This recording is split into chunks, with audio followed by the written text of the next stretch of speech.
No es claro el audio. Am, Permite entonces cambiar de dispositivo un ratito.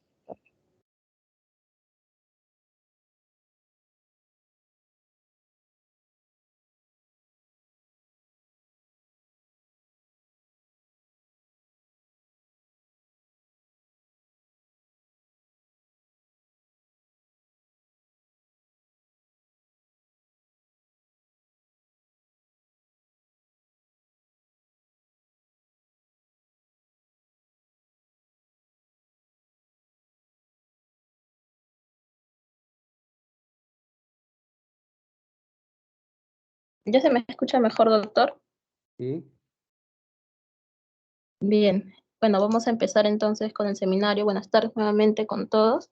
Eh, Vamos a hablar sobre la terapéutica de enfermedades respiratorias, específicamente el tratamiento de la tuberculosis sensible a los medicamentos. Vamos aquí a enfatizar lo que es tratamiento, ¿no? Porque es el curso de terapéutica. Algunos puntos muy cortos acerca de la clínica, un poco del diagnóstico, pero más basándonos en la terapéutica. Mi nombre es Estefania Arbieto y yo voy a empezar. Siguiente, Nelia, por favor. Bien, yo voy a tratar estas preguntas acerca de los aspectos esenciales del diagnóstico, tipos de afectación pulmonar y un poco así de forma general el tratamiento farmacológico de primera línea. Siguiente, por favor, Nelia. Bien, hablando un poco de tuberculosis de forma general, para ir un poco desde un inicio, ¿no? La tuberculosis es una enfermedad infecciosa que suele afectar a los pulmones y va a estar causada por el Mycobacterium tuberculosis, ¿no? Se transmite de una persona a otra a través de gotitas de aerosol que van a estar suspendidas en el aire y son expulsadas por las personas con la enfermedad pulmonar activa. Como sabemos, la infección por Mycobacterium tuberculosis pues, puede tener síntomas, ¿no? Pero también puede ser asintomática, pero en personas sanas, dado que pues, aquí el sistema inmunitario va a actuar formando una barrera alrededor de la bacteria, ¿no? Lo que se conoce como el granuloma.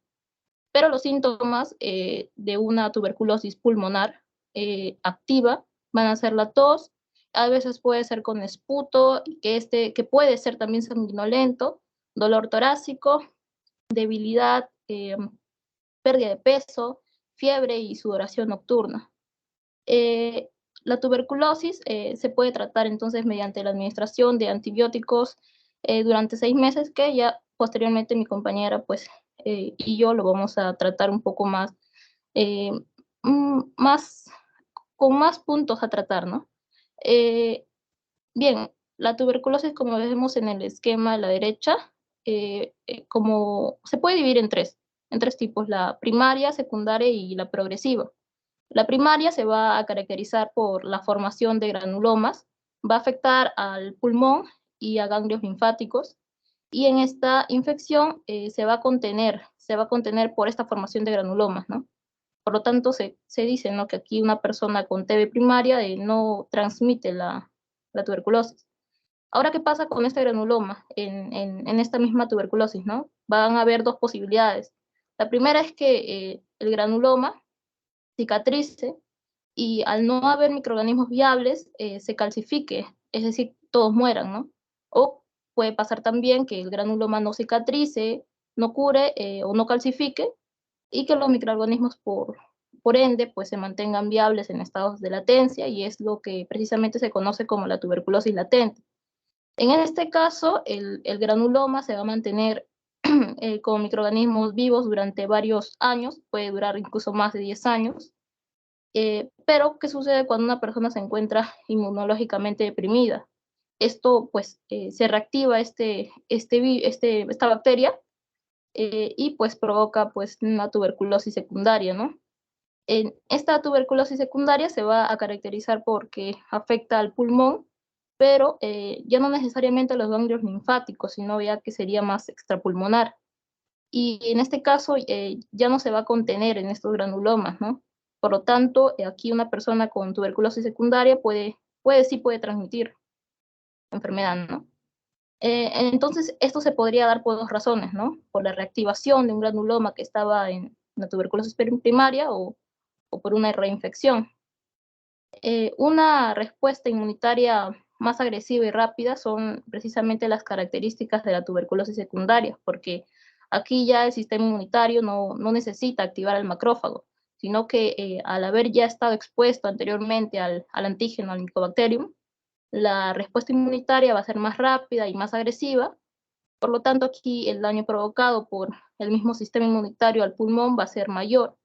Y si a esto le sumamos pues que encontremos pues un sistema inmunitario deficiente, ya sea por fármacos o por alguna otra enfermedad como el VIH, por ejemplo, entonces no se van a formar estos granulomas y esta infección, si no se trata, podría provocar una cavitación, ¿no? Provocar, progresar y llegando pues a una cavitación, ¿no? O incluso diseminarse a otros órganos y provocar pues una tuberculosis miliar o que se conoce como extrapulmonar, ¿no?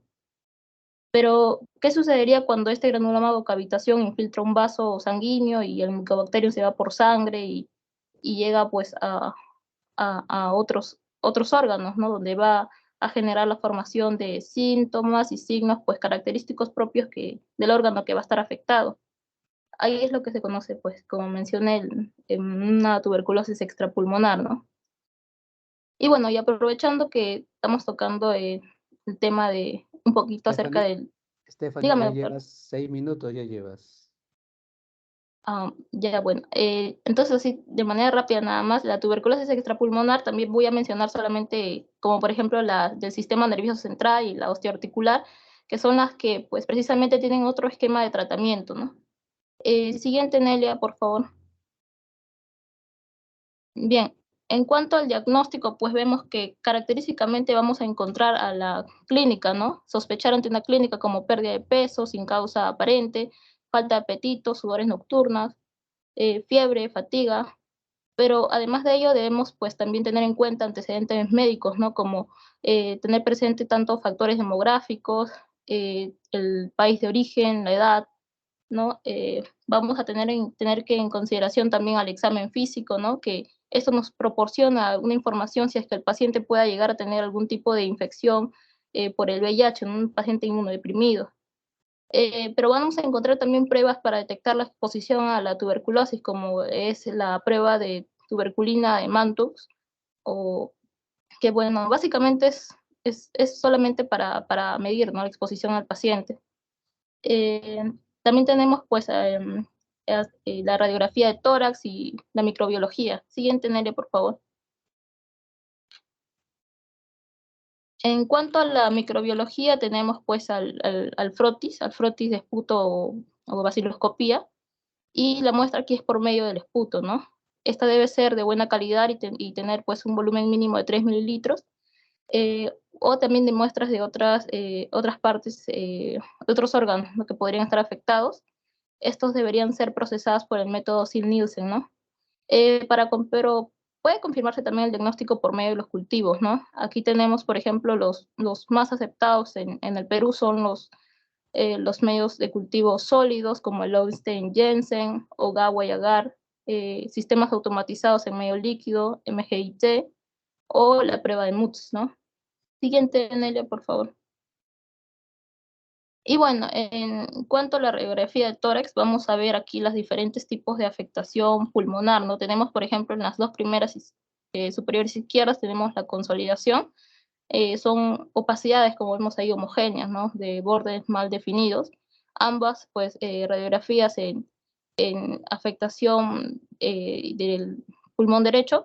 Vemos también la tuberculosis miliar, ¿no? Que aquí su apariencia radiológica va a consistir en opacidades, ¿no? Nodulares pequeñas, de forma difusa y uniforme. Tenemos a la calcificación aquí también en la siguiente imagen. Tenemos que pues básicamente es un granuloma calcificado, ¿no? La lesión de Gone que se conoce. Tenemos también a los tuberculomas que pues como vemos son opacidades nodulares redondas, situadas más frecuente en los lóbulos superiores. La mayoría son pues regulares y bien delimitadas. También tenemos a la cavitación, que básicamente esto se produce por cuando un material gaseoso como el licuefaccionado es expulsado desde el centro de la lesión hacia el interior del árbol bronquial, o tendríamos también por afectación de la vía aérea como la atelectasia, ¿no? Que ocurre pues por colapso pulmonar y que podría ser incluso secundario a la obstrucción endobronquial. O las linfadenopatías, ¿no? Que pues vemos en la imagen, por ejemplo, adenopatías tanto para traqueales derechas e iliares, ¿no? Del mismo lado, ipsilaterales, ¿no? Siguiente, Nelia, por favor. Stephanie, ahí le puedes regresar, quizá falta lo más común, ¿no? Que son los filtrados pulmonares en los lóbulos superiores. Incluso la cavitación u oquedad se presenta más comúnmente en esas zonas. Y otra cosa que falta es el absceso pulmonar. También puede haber otra forma de presentación de tuberculosis. Esto de la linfadenopatía no es tanto pulmonar, ¿no? Más bien quizá eso sea una manifestación de la T primaria, ¿no? Ganglios, como decías. Entonces, tengan en cuenta eso. Vamos. Ya. Y la consolidación, perdona, la consolidación entendámosla como una neumonía, ¿no? Una neumonía tuberculosa. Ahora les mencionaba de eso en la teoría de neumonía comunitaria. Entonces, una neumonía, que es un diagnóstico anatómico, y el origen, Mycobacterium en tuberculosis. También puede ser otra forma de presentación. Vamos. Sí, y bueno, siguiente, Nelia, por favor. Queda 2 minutos. Y vemos el tratamiento farmacológico de primera línea. Tenemos, pues, este es el esquema clásico, ¿no? La rifampicina, la isoniazida, piracinamida y el etambutol. Vemos que el número de adelante va a indicar, ¿no? Los meses que va a durar el tratamiento con estos fármacos. El slash, que significa el cambio de fase. El subíndice, que va a indicar, pues, el número de veces por semana que va a recibir se va a recibir el paciente el fármaco, ¿no? E incluso pues su ausencia de esto podría significar pues indicar, perdón, que sea un tratamiento diario, ¿no? Recordando la rifampicina, isoniazida, piracinamida y el etambutol. Solamente eso, doctor. Y ahí ya más adelante mi compañera va a hablar acerca de Bien. cada uno de estos dosis. Sí. Doctor, compañeros, buenas tardes. A mí me ha tocado exponer sobre lo que es el tratamiento desde el punto de vista histórico, por lo cual vamos a ver este cuadrito interesante. Vamos a ver que para llegar al tratamiento que ha mencionado Stephanie, ha pasado mucho tiempo debido a que pues teníamos en un inicio...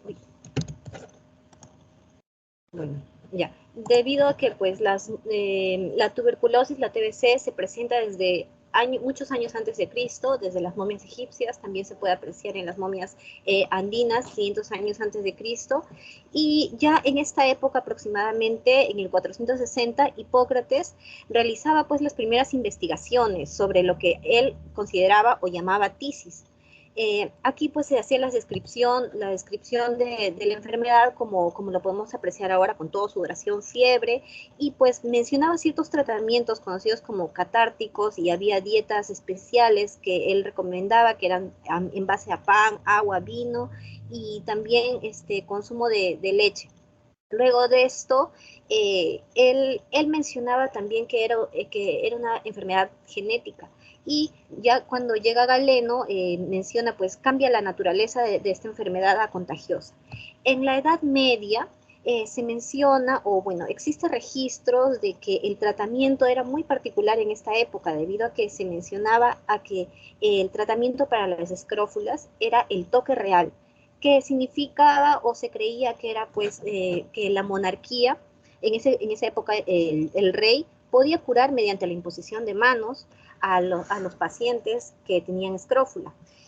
Luego de esto ya llega el descubrimiento del Mycobacterium tuberculosis y ya en la segunda mitad del siglo XIX se consideró que el aire fresco y una adecuada alimentación y sobre todo el reposo prolongado tenía un efecto terapéutico, por lo que pues se llega a implementar o se llega a abrir la era de los sanatorios, ¿no? En 1850 hasta 1960 aproximadamente se habla de la era de los sanatorios.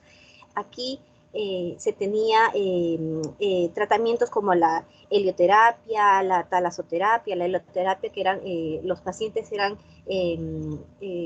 expuestos al sol, la talasoterapia, en el cual el tratamiento estaba en base o muy específicamente basado al clima, a baños de mar también se mencionaba, debido a que, por ejemplo, en esta época se tenía la curiosidad de que las personas que se encontraban en el mar, los pescadores, no sufrían de esta enfermedad, ¿no?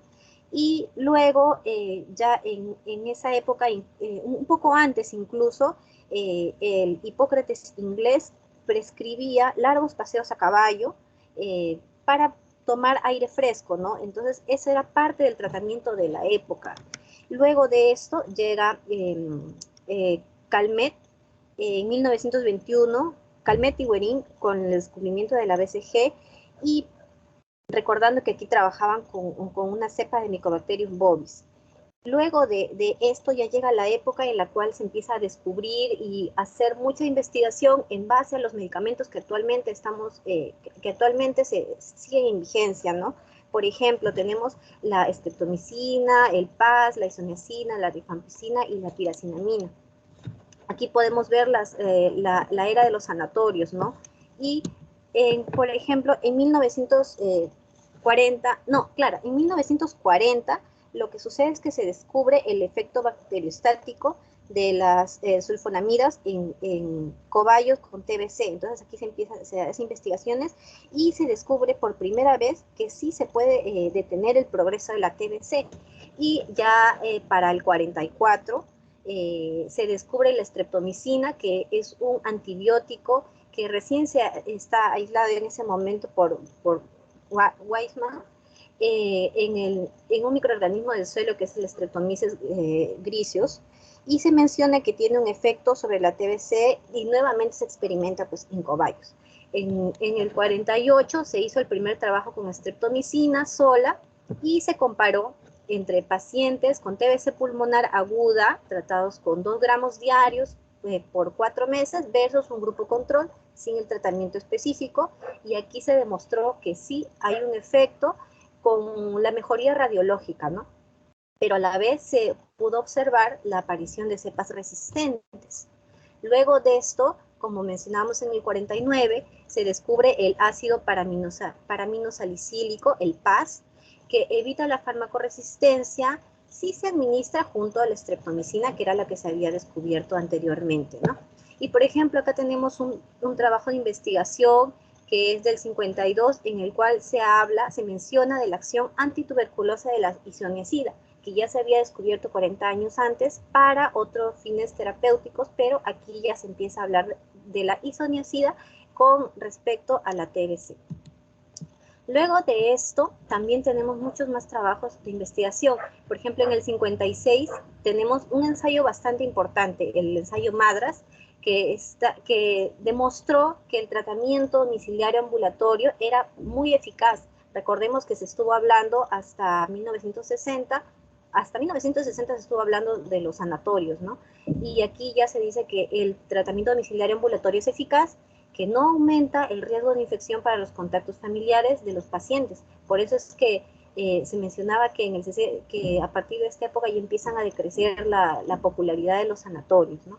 En el 60 se descubre la rifampicina, en 1960, que es una medicación antituberculosa muy eficaz que su empleo condujo al surgimiento de los tratamientos modernos, ¿no? Y en el 64 se comprobó que los regímenes de tratamientos intermitentes pueden ser tan eficaces como los diarios. Recordemos que nos mencionaba Stephanie el esquema de la TBC, los números chiquititos, los subíndices que indicaban las veces por semana que recibían los pacientes los tratamientos. y cómo es que llegan a o sea, ¿por qué no los dan todos los días? ¿Por qué tiene que ser 2 meses? ¿Por qué tiene que ser 4 meses? Entonces, esto es en base a muchos trabajos de investigación que se fueron realizando en el transcurso de los años. Como podemos apreciar aquí que este estudio emplea, son la comparación de muchos estudios que podemos ver en los cuales se emplearon quimioterapia parcialmente intermitente de corta duración y se ve el tiempo en el cual se producen las recaídas en el seguimiento a los 2 años de los pacientes, ¿no? Entonces podemos ver en 1974 para adelante hay una gran cantidad de trabajos de investigación dentro de los cuales se está probando cuál es la mejor dosis, el mejor tratamiento, ¿no? A ver. Luego, como estábamos mencionando, ¿no? El primero de estos ensayos clínicos controlados aleatorizados se realizó en el Centro de Investigación de Tuberculosis de Madras en la India. Y el régimen intermitente, acá se menciona que el régimen intermitente resultó sumamente eficaz y quizás ligeramente más efectivo que el régimen diario. La potencia de la quimioterapia intermitente se veía que era más notable si se consideraba que la mayor parte de los pacientes incorporados al estudio presentaban enfermedad cavitaria bilateral que sea extensa, con vaciloscopía directa, en esputo marcadamente positivo. O sea, ya se va viendo que es mejor, sobre todo porque el paciente no tiene tantos efectos adversos y tanta toxicidad, ¿no? Acá podemos ver, están los resultados a los 12 meses de quimioterapia de streptomicina y isoniazida 2 veces por semana comparados con los de ácido paraminosalicílico como uno de las investigaciones que se produjo en el momento, ¿no?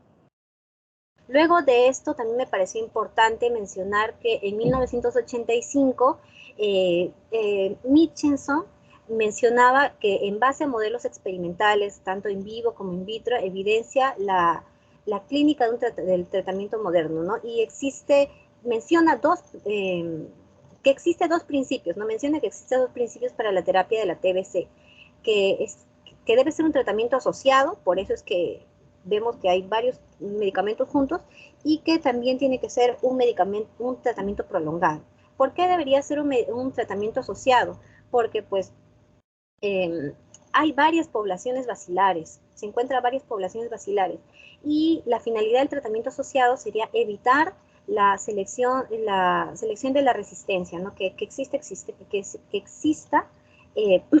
resistencia. Entonces podemos ver aquí que pues aquí hay hay bacterias, hay 4 tipos diferentes de bacterias, de poblaciones bacilares, como se mencionaba, que algunas tenían gran crecimiento, gran proliferación, y otras que tenían poca proliferación. Aquí se menciona, por ejemplo, que para que aparezca una mutación va a depender de la cantidad de la población bacilar que existe, ¿no? Entonces, eso, mientras se reduzca la mayor cantidad de población bacilar desde el inicio del tratamiento, desde un inicio, se va a ser menos, va a ser menos fácil que se transforme y que haya resistencia, ¿no? Entonces, se describe, por ejemplo, la población A, que sería la población de crecimiento continuo, y esta población va a ser de crecimiento continuo, va a ser activa, se va a encontrar en las cavernas en las cavidades que se encuentran en los pulmones, y van a ser extracelulares, y van a ser las responsables pues de los fracasos terapéuticos. Cuando la vaciloscopía, por ejemplo, a los 4 meses vemos que fue negativa y luego vuelve a ser positiva. Eso menciona en este trabajo. Y aquí pues estaría actuando específicamente la isoniazida. También se menciona que en los que son los del B, que serían el crecimiento intermitente, porque estamos viendo acá el A está en muy alto crecimiento, el B está en crecimiento medio o intermitente, como se menciona acá, que serían los intracelulares, son los responsables de las recaídas y tienen un medio ácido. Por eso es que aquí sería muy importante que la piracinamida trabaje en estos grupos bacilares. Y los del C, que serían los esporádicos, que necesitan un pH neutro, que van a tener un poco menos de crecimiento porque también están a la par que están en crecimiento medio y van a ser útiles para ellos la rifampicina. Y tenemos a los grupos D, que son los latentes, que son los que tienen muy bajo crecimiento o un crecimiento que a veces que tienen una actividad metabólica que es bastante baja, entonces pierden su virulencia y a veces no se multiplican. Entonces, este trabajo de investigación hablaba sobre los 4 grupos bacilares y la importancia que tenían ellos, ¿no? Y el tratamiento debería de ser prolongado. ¿Por qué? Porque aquí, como mencionaba, se evitan las recaídas, o sea, en un primer tratamiento, en un tratamiento que fuese corto, por ejemplo, se eliminaría este tipo de grupos bacilares, pero estos quedarían 2 minutos. todavía pendientes. Y ahí está bien, doctor, se esterilizan las lesiones tuberculosas en el transcurso de los 6 meses, ¿no? Y en el tratamiento prolongado se ataca a esos grupos B y C. También vamos a hablar un poco sobre lo que es lo esencial de la farmacología de los componentes de primera línea, dentro de los cuales tenemos pues el mecanismo de acción de la isoniazida, el etambutol, la rifampicina y la piracinamida. Aquí pues podemos ver que la isoniazida ataca la pared del ácido micólico, al ácido micólico que se encuentra en la pared del micobacterio, y ingresa la bacteria por difusión pasiva.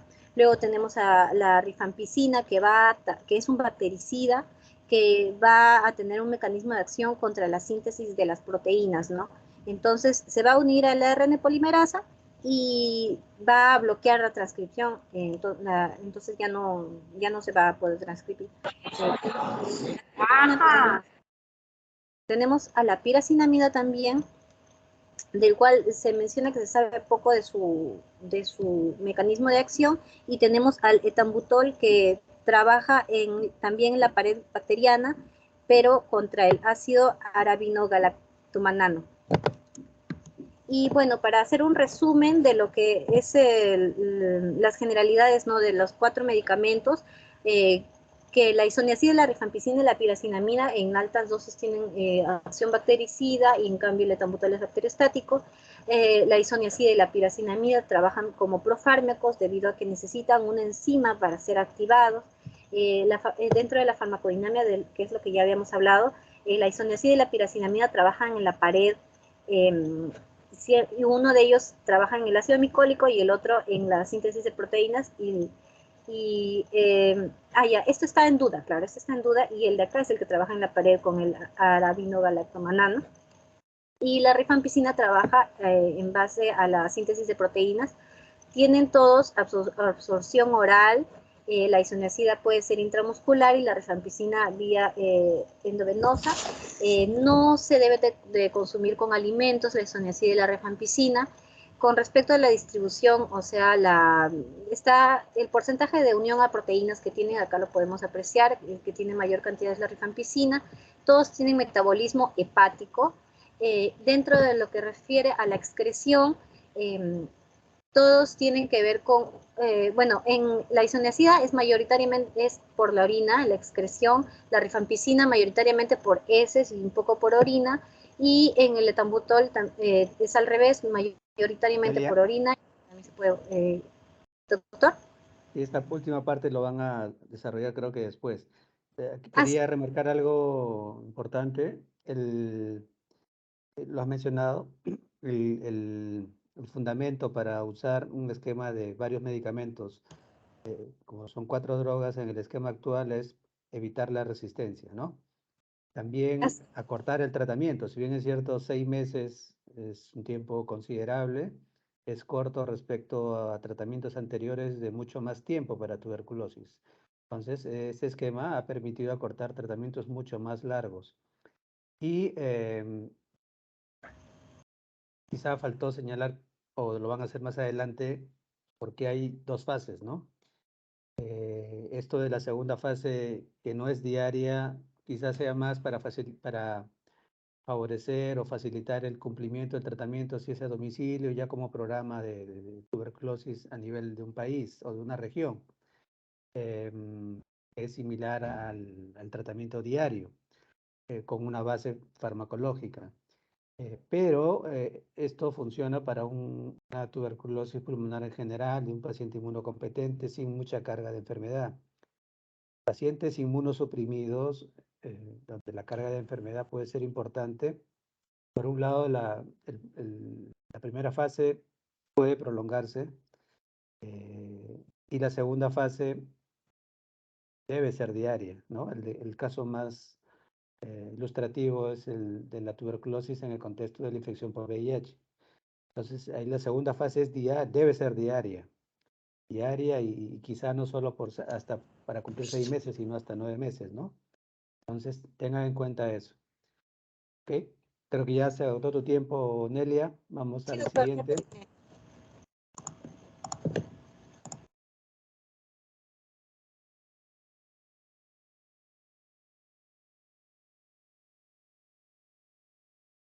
Siguiente.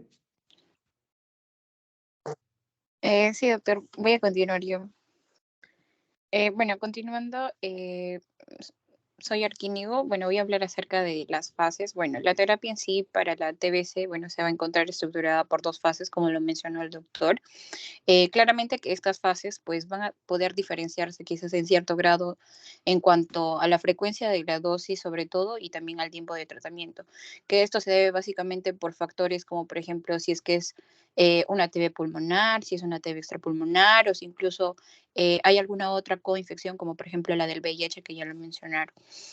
Bueno, este esquema ha sido modificado, como bien se mencionó, y todos estos han sido en busca de mejoras, ¿no? En este caso, bueno, el actual que nosotros podemos ver ha sido el resultado de una investigación que realizó la Asociación de Control Nacional de TBC y los Centros para el Control y Prevención de Enfermedades, quienes a través de un metaanálisis pudieron obtener estos resultados, ¿no?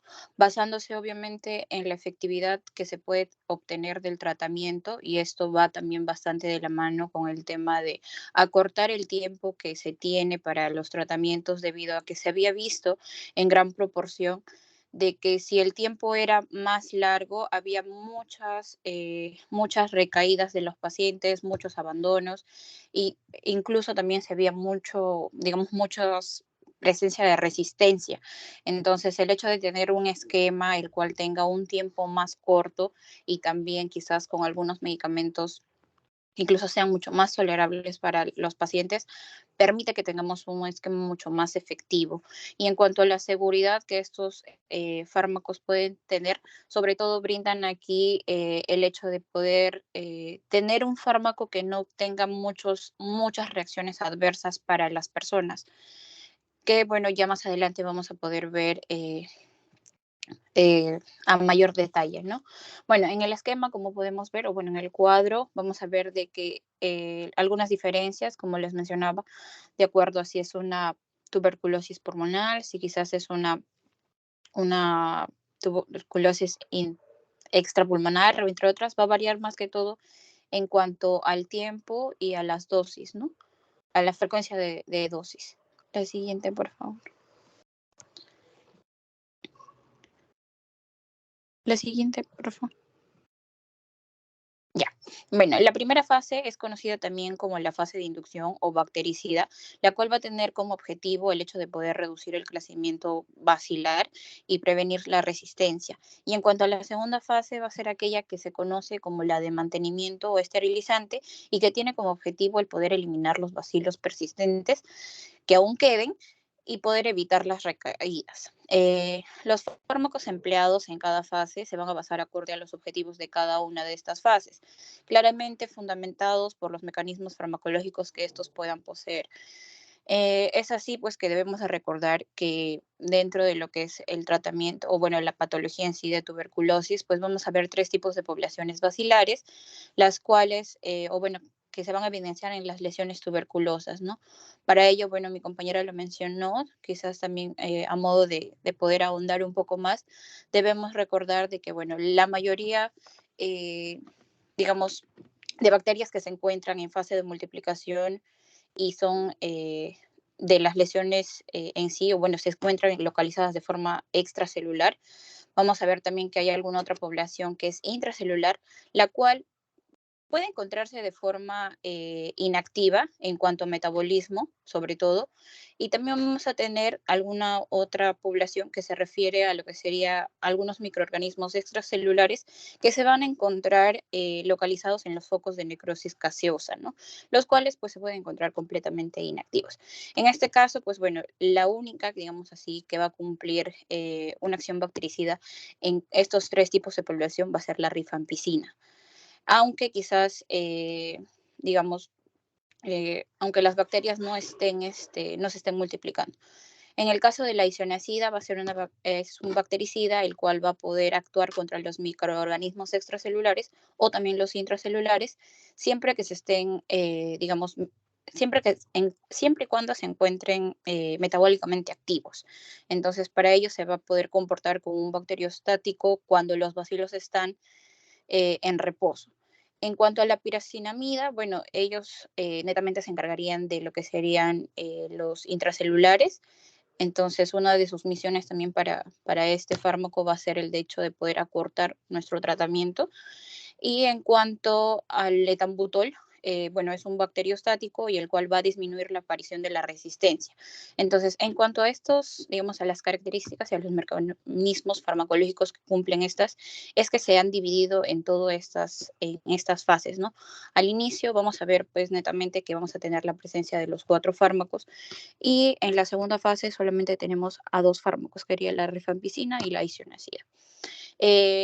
Si bien es cierto, se diferencian, por ejemplo, la primera es de forma diaria y la segunda es de forma intermitente, las pautas intermitentes netamente se van a fundamentar en que la dosis única de los fármacos pues va a conseguir algunos picos séricos elevados y que van a bastar quizás en cuanto a tiempo, en cuanto a horas de contacto del bacilo con la mayoría de los fármacos que se puedan utilizar para el tratamiento. Y así pues la multiplicación se ve inhibida durante periodos que puedan variarse, ¿no? Según el medicamento. Otro aspecto que nosotros debemos de considerar también y debemos de recordar sobre todo es que el tiempo de duración de tratamiento va a variar. Por ejemplo, si el paciente nunca ha sido tratado, o quizás como algunos también lo conocen como pacientes vírgenes al tratamiento, según la norma técnica de salud para el control de la TB dada por el MINSA, se va a seguir el esquema llamado 1, el cual va a comprender un tiempo de tratamiento de 6 meses, como podemos observar en la tabla. Y en caso, por ejemplo, de aquellos pacientes quienes ya puedan o quienes ya hayan tenido un antecedente de haber recibido tratamiento anti-TB por más de 30 días y donde se incluya recaídos y abandonos recuperados, pues se va a seguir un tratamiento un poquito más largo, que sería ya de 8 meses, en el cual la diferencia netamente es, por ejemplo, para la primera vamos a tener que los 2 primeros meses va a ser diario, a excepción de domingos y feriados. Y algo bastante diferente también es de que en este esquema se agrega la streptomicina. Y en el caso del segundo, o bueno, del mes que sigue, dentro de la primera fase, va a ser diaria también, pero en esta vez Ingrid, se retira la streptomicina. Sí, doctor. Ingrid, nos referimos sobre todo al primer esquema, lo otro puede ser discutible, entonces Ya, quizás doctores. sea más operativo por el antecedente de uso, como dices, pero en ese caso es mejor Ujú. conocer la posibilidad, ¿no? Podría plantearse un mismo Está- esquema, etcétera. Pero no nos hagamos problemas, nos concentramos en el primer esquema y algo que quería señalar para que quede claro, que la segunda fase sea un mejor término para esta, más que mantenimiento, sea de consolidación. También. Eh, sí, Sí, doctores, está de, bien. de consolidación y quizás sea bueno que menciones cuál es el criterio para pasar de primera a segunda fase. Sí, doctor, ahora lo voy a mencionar, no se preocupe. Tómate en cuenta el tiempo. Está bien, doctor. Bueno, hay unos criterios que se debe tener en cuenta antes de poder iniciar un tratamiento, como se puede ver en el esquema. Y para no terminar el tema de tiempo de duración de tratamiento, este tiempo también varía en cuanto a diferencias, por ejemplo, con la TB extrapulmonar, que dentro de las más frecuentes tenemos lo que es la TB osteoarticular o la que se ve en el sistema nervioso central o la miliar. En este caso, vamos a ver que la fase 1 va a ser de un tiempo de 2 meses y de forma diaria, utilizando los 4 fármacos que ya conocemos. Y durante la fase 2, el tiempo no es de 4, sino va a ser de 10. En casos, vemos que si, por ejemplo, existe meningitis, pericarditis y algunas otras formas miliares, se va a tener que adicionar una corticoterapia sistémica, que por lo general se utiliza la prednisona en la dosis de 1 a 1.5 miligramos por día por un tiempo de 2 a 4 semanas. Y en caso de pacientes con TB, en pacientes con VIH, vamos a ver que la fase 1 va a ser un tiempo de 2 meses de forma diaria de los 4 fármacos, y en la fase 2 también sigue siendo diaria y va a ser por un tiempo de 7 meses. La siguiente, por favor. Ya, en cuanto a los criterios para poder pasar de un esquema a otro, vamos a tener que tener en cuenta que existen controles o monitoreos para poder, digamos, seguir todo el tratamiento, ¿no? Esto es independientemente quizás del control médico y la vaciloscopía que ellos tienen que seguir de forma rutinaria. Para el cambio enfocándonos básicamente en lo que es cambio de fase, según lo que yo he podido investigar, es de que se necesita poder evidenciar menor lesiones en cuanto a la radiografía de tórax que se suele solicitar a modo de control, y asimismo también nos basamos en el tema de la vaciloscopía. Si nuestro BK sale negativo, entonces nuestro paciente puede pasar a la siguiente fase, pero si en caso nuestro paciente sigue con un BK positivo, este debe retomar nuevamente la fase 1 por un tiempo de un mes. Y adicional a esto, pues se sigue solicitando el tema de también cultivos. En cuanto a los criterios de alta, mi compañera lo va a mencionar más adelante en mayor. Ingrid, si podrías regresar a la anterior. Y aquí un momento, miren, aquí ven ustedes que plantean una primera fase similar en todos los casos y lo que prolongan es la segunda fase, ¿no? Acá lo Sí. consideran, la segunda fase la consideran diaria ¿En cuál, doctor? en la del segundo caso y tercer caso. ¿Segunda fase diaria o interdiaria siempre? Sí. En la de TB extrapulmonar, como la osteoarticular del sistema nervioso central o miliar, es la fase diaria. En la fase ¿Segunda 2 es fase? Me refiero a la diaria, segunda fase. diaria también, doctor, según lo que he podido leer. Ya, eso está bien, ¿no? Porque hasta donde sé, lo hacen interdiario, ¿no? Y acá quería remarcar que la primera fase no tiene que ser de 2 meses, puede ser más tiempo y debe quedar claro que el paso de una primera a segunda fase se debe producir cuando tengamos claramente controlado el problema. Hay una mejora clínica, radiológica, microbiológica muy clara y entonces paso con tranquilidad a la segunda fase, ya sea diaria, como el primer caso, en un paciente inmunocompetente, con ambulatorio, sin mayor carga de enfermedad. En cambio, en una tuberculosis articular, una espondilodicitis, un compromiso encefálico, la primera fase debe prolongar hasta tener una clara evidencia de mejora, control del caso. Y pasar a la segunda fase de ser diaria, ¿no? No necesariamente solo 10 meses, puede ser mucho más, de acuerdo a la clínica, las imágenes, la microbiología. Y en el caso del VIH igualmente, ¿no? Porque puede haber no solo afectación de un órgano, el pulmón, sino de varios órganos. Entonces, pasamos a segunda fase cuando esté muy claro que está mucho mejor para consolidar el tratamiento en la segunda fase y siempre diario, ¿no? Aparte de la terapia antirretroviral, que la podría empezar lo antes posible una vez que el paciente esté estable y esté yendo bien el tratamiento. Procurando siempre tener claro cuál es la sensibilidad de la tuberculosis, porque si tengo que empezar un tratamiento empírico sin una certeza de que es sensible o no, debería ser mucho más cuidadoso para ver que la evolución es buena. No a ciegas decir que paso a segunda fase, como se sigue en el programa muchas veces, por simplemente cumplir el número de dosis y no estar claro que se está realmente controlando el problema. Bien, avanzamos. ¿Falta Está algo? bien, doctor, gracias.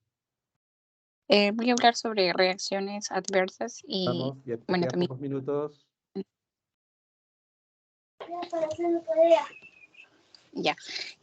La siguiente, por favor, se lo voy a explicar más adelante. Porque hagan tarea. Ya.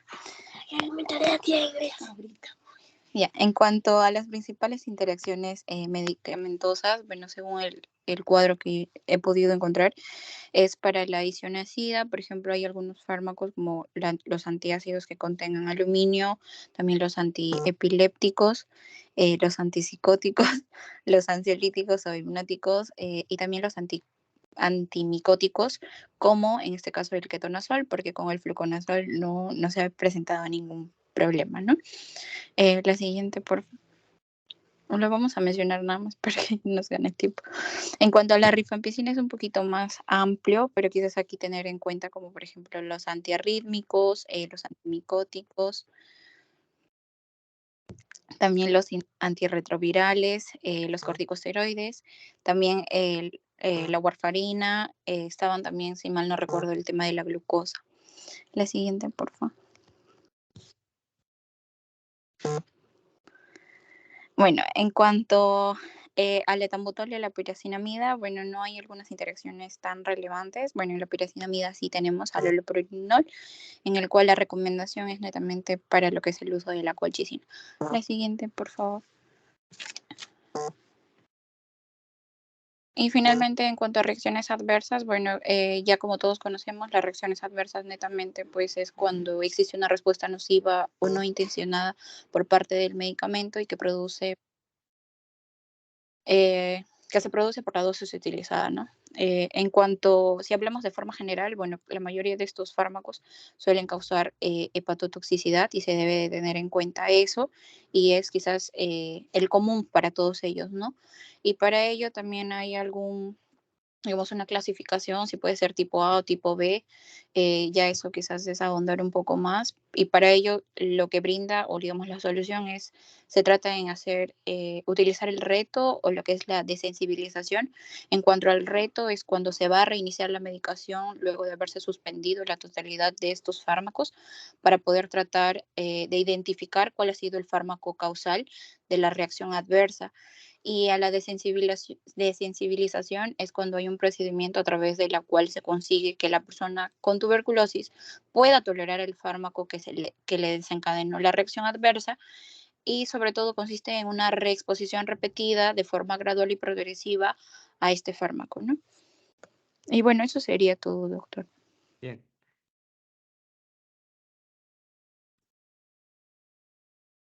Bueno, buenas tardes. Continuando con la exposición, vamos a hablar acerca de las indicaciones de hospitalización.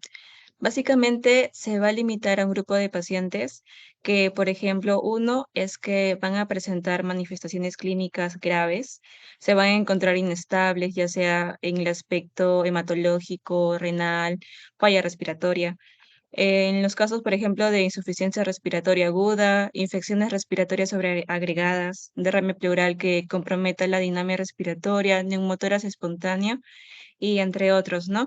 Y el otro grupo también se caracteriza por que presentan complicaciones de la misma enfermedad, de la misma tuberculosis, ya que, bueno, hay pacientes que van a presentar hemoptisis, ¿no? Pero no la indicación de una hemoptisis masiva requiere hospitalización, como también la desnutrición severa, que va a estar muy asociada a la inmunidad, ¿no? Porque una vez que el paciente disminuye o aumenta este factor de riesgo, va a haber va a empeorar su problema, como también va a alargar mucho más su tratamiento, su esquema de tratamiento. Y también en el caso de una coinfección que ponga en riesgo de muerte al paciente, ¿no? Ya sea el caso de VIH-Sida, una diabetes mellitus mal controlada, insuficiencia hepática, como también renal y entre otras. Siguiente, por favor. Bueno, acerca de la pregunta, ¿cuál sería el seguimiento del laboratorio? Bueno, básicamente la principal prueba es la baciloscopía, la cual se pide mensualmente. Y es la prueba principal porque comparándolo con el cultivo, pues va a ser menos dificultoso, como también va a tomar mucho menos tiempo, ¿no? Este tiempo inherente de la misma prueba del cultivo. Mm, Acerca del cultivo, pues se va a caracterizar porque va a ser una prueba fidedigna que va a confirmar si el paciente está pasando por un tratamiento eficaz o si está llevando el fracaso.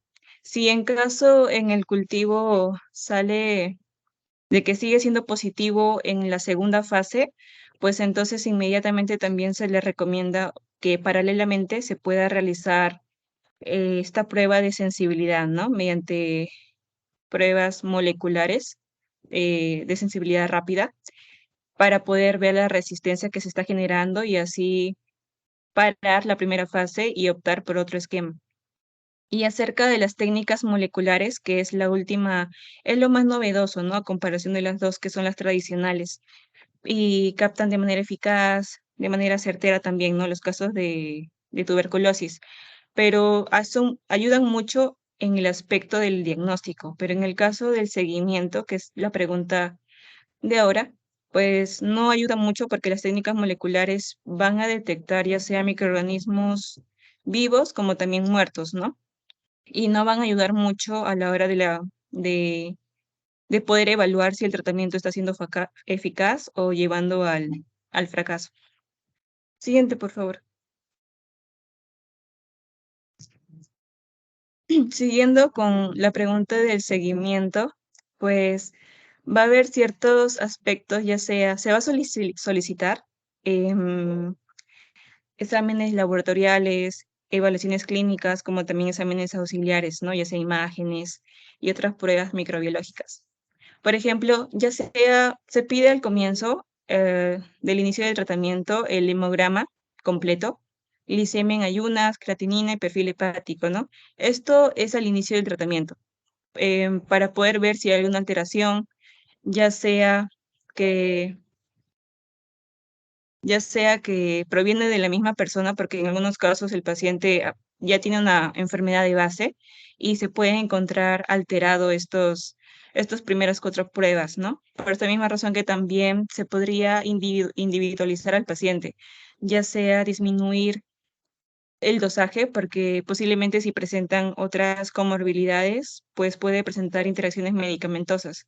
Y mediante estas pruebas también se va a poder evaluar y se puede evaluar o prevenir ciertos efectos adversos, ¿no? Si en caso, por ejemplo, en el caso de que un paciente esté pasando con, ya esté teniendo ciertos medicamentos y hay una disfunción hepática, por ejemplo, o con el aumento de medicamentos antituberculosos, puede generar una situación de hepatotoxicidad y pues para evitar esto se hace la evaluación, ¿no? Ya sea la función renal, la función hepática, y si hay alteraciones hematológicas, que también está muy asociada a los medicamentos tuberculosos. También se le hace una prueba rápida de ELISA para VIH para confirmar si presenta, ¿no? Bueno, en este caso solamente piden para detectar, ¿no?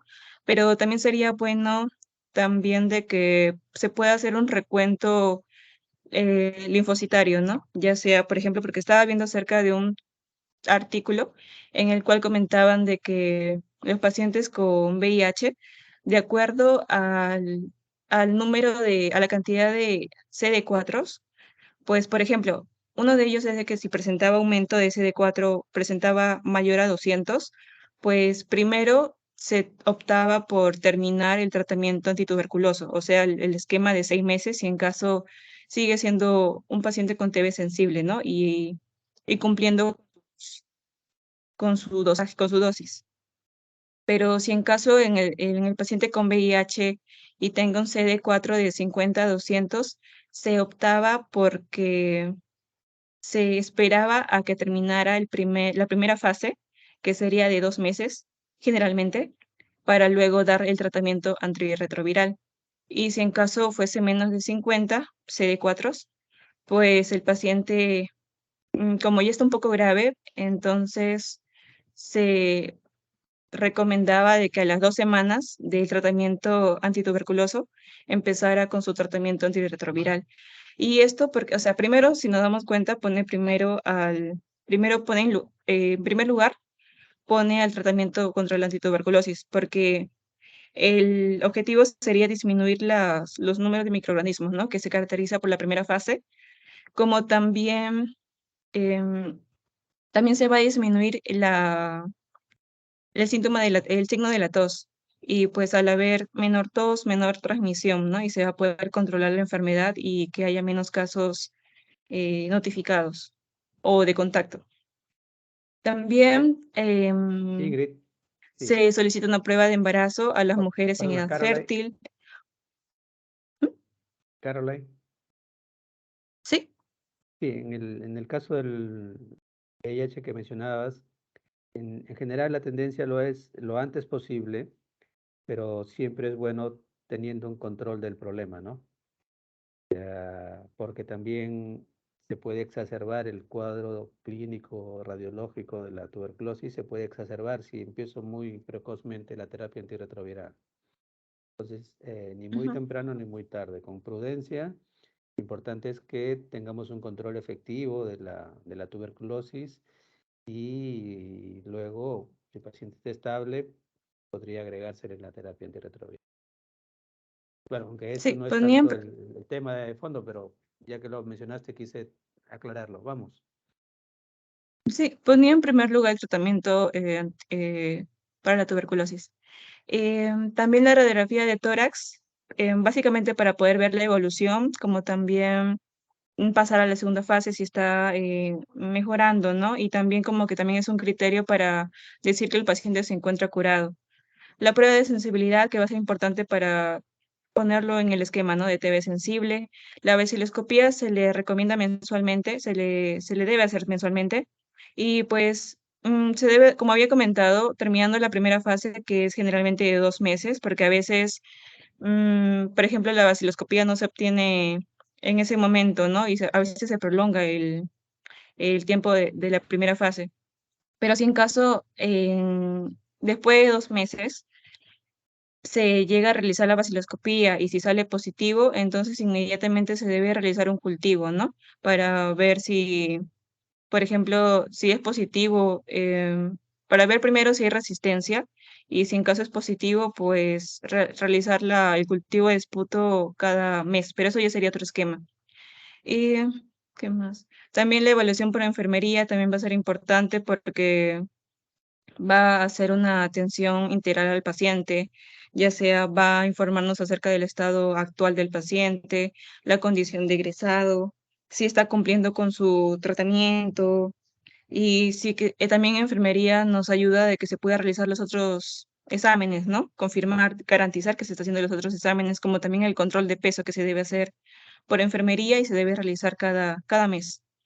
También una evaluación por servicio social, informar las características económicas del paciente, también si hay algún conducto de riesgo que pueda afectar a otras personas, ¿no? Debido a la irresponsabilidad del tratamiento del paciente. También evaluación por psicología, nutrición y planificación control de planificación familiar. También se hacen de manera al inicio del tratamiento, como también al término de la segunda fase y también al terminar el esquema, ¿no? El esquema ideal de 6 meses. Siguiente, por favor.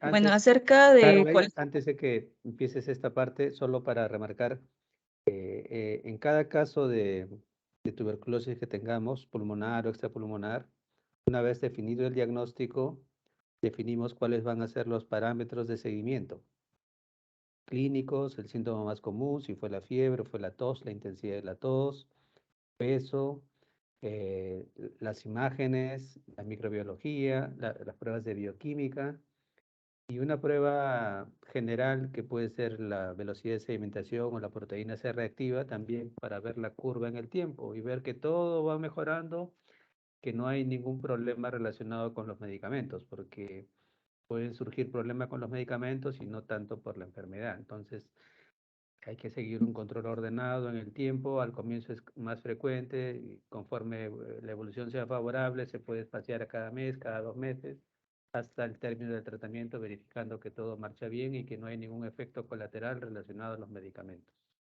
¿no? Muy bien. Sigue. Ujú. Ya para terminar. Bueno, ya. Acerca de los parámetros para el alta y la curación.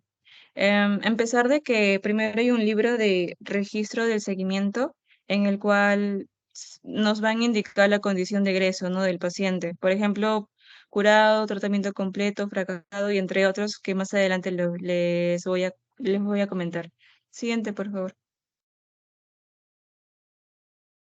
Bueno, como criterio de egreso, primero es que una vez evaluado que se está controlando la causa el cual ha sido hospitalizado el paciente, ya sea estabilizarlo de manera en el aspecto hematológico, renal o hepático, ¿no? Y una vez ya controlada se puede dar el alta, pero antes que eso se debe ubicar primero un centro más cercano, ¿no? al domicilio del paciente para que pueda ir recurrentemente a hacer sus chequeos, su seguimiento y dar su tratamiento, ¿no?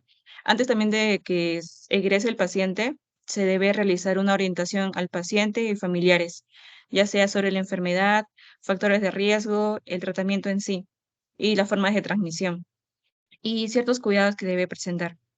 El epidemiólogo o el responsable de esta práctica, pues va a encargarse también de notificar si la enfermedad, estamos hablando de un paciente de caso nuevo o si es un paciente que viene de otro establecimiento y debe realizar una ficha de referencia, ¿no? También se debe garantizar de que el paciente, al optar por un centro más cercano, se debe garantizar que pueda tener el medicamento, ¿no? Y también realizar el recurrente seguimiento. Y además, realizar la investigación epidemiológica de los contactos de tuberculosis para el control, ¿no? de toda de la enfermedad. Siguiente, por favor. Caroline, Y regresa al sí, anterior. Aquí en el título, egreso hospitalario, egreso con minúscula, hospitalario con minúscula. Y con la siguiente terminas, ¿no? sí. Vamos. Ya, bueno, y eso era como un preámbulo, ¿no? Porque en sí las consideraciones para, por ejemplo, para finalizar el tratamiento es que primero el esquema lo haya realizado de manera adecuada, responsable, con todas las dosis completas. También de que, como les comentaba, en el último mes se realice una beca, ¿no? Y salga negativo. Y también acompañado de una buena evolución clínica como también radiográfica, ¿no? Se le considera un paciente curado cuando, eso mismo, cuando el beca al inicio empezó siendo positivo, pero luego concluye con un esquema de 6 meses o el considerable en el paciente. Y también de que cumple el esquema como también que en el beca salga negativo en el último mes, en el sexto mes. Se le considera tratamiento completo cuando solamente de lo anterior todavía no ha realizado la vaciloscopía, ¿no? O sea, una vez que se realiza la vaciloscopía, el tratamiento completo llega a ser, esta etiqueta se coloca como curado al paciente en este libro de seguimiento. En el caso de fracaso, pues es cuando, por ejemplo, en el caso la vaciloscopía o el cultivo da positivo, ¿no? A partir del cuarto mes del tratamiento. Y ante un fracaso debido a resistencia, se va a optar por otro esquema. Fallecido es por cualquier razón dentro del tratamiento, ¿no? El abandono es cuando inicia el tratamiento, pero lo llega a descontinuar, lo deja por 30 días de manera consecutiva o más. Y también va a incluir el tratamiento por menos de 30 días y lo llega también a dejar, ¿no? Y en el caso de no evaluado es cuando todavía no se le asigna a la condición de egreso, ¿no? Pero bueno, también nos comentan que como conclusión de que el éxito del tratamiento es cuando el paciente presenta, o sea, ya la denominación de ser curado como también tratamiento completo. Siguiente, por favor. Bueno, eso sería todo, gracias. Bien. Ok. Con eso hemos terminado. Melissa, Sí, doctor, lo escucho. y entonces podemos empezar con la siguiente etapa de la evaluación, para que cada uno empiece a hacer su redacción. Sí, doctor, ¿nos quedamos en esta reunión o va a ingresar a la otra de evaluación? Pienso que podemos continuar. Sí, doctor, para que no haya un poco de desorden a veces Ah. cuando se migra. Ajá. Continuamos. Tienen 1 hora, son 5:25 hasta las 6:30, máximo las 7. Pueden enviar sus trabajos. ¿Sí? Recuerden que los que han expuesto no tienen necesidad de enviar este trabajo. Basta con su exposición y la preparación para la exposición.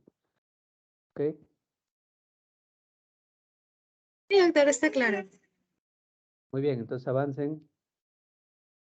Una hoja en PDF con su nombre dentro en el texto al inicio y como nombre de archivo también para ubicarlos, ¿sí? Sus apellidos y nombres primero.